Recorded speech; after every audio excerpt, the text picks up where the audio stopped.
Pourquoi consulter en sexothérapie? Il y a quantité de raisons de venir consulter et d'engager un suivi en sexothérapie. Bien souvent, une personne va venir avec un symptôme physique et on va partir de ce symptôme, en éliminer les causes physiologiques éventuelles, ça se fait auprès d'un spécialiste, tel qu'un urologue ou un gynécologue.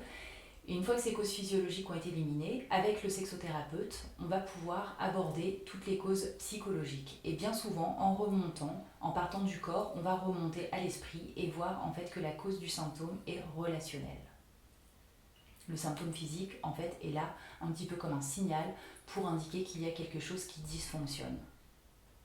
Des fois, c'est au cœur de la relation. Des fois, c'est dans une autre sphère de la vie de la personne, par exemple la sphère professionnelle, et le symptôme se déplace dans la sphère intime parce qu'il n'a pas pu se manifester dans la sphère professionnelle. Donc, il trouve une autre voie en fait pour s'exprimer. Voilà, donc c'est un peu un travail d'exploration qu'on va mener ensemble. Une personne peut apporter des difficultés d'ordre sexuel, telles qu'un excès ou une perte de désir, un trouble de l'érection, de l'éjaculation, une difficulté d'accès à l'orgasme, mais également se questionner sur sa sexualité, son orientation sexuelle, avoir besoin de renseignements sur différents types de pratiques sexuelles ou d'aborder sa sexualité.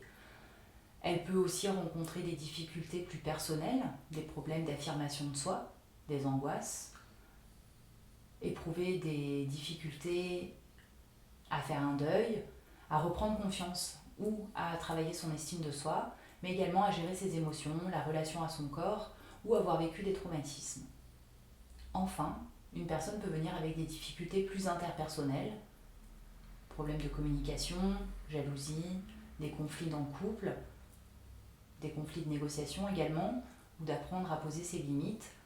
Enfin, gérer des infidélités ou une rupture. Tout ceci peut être abordé dans le cadre de la sexothérapie.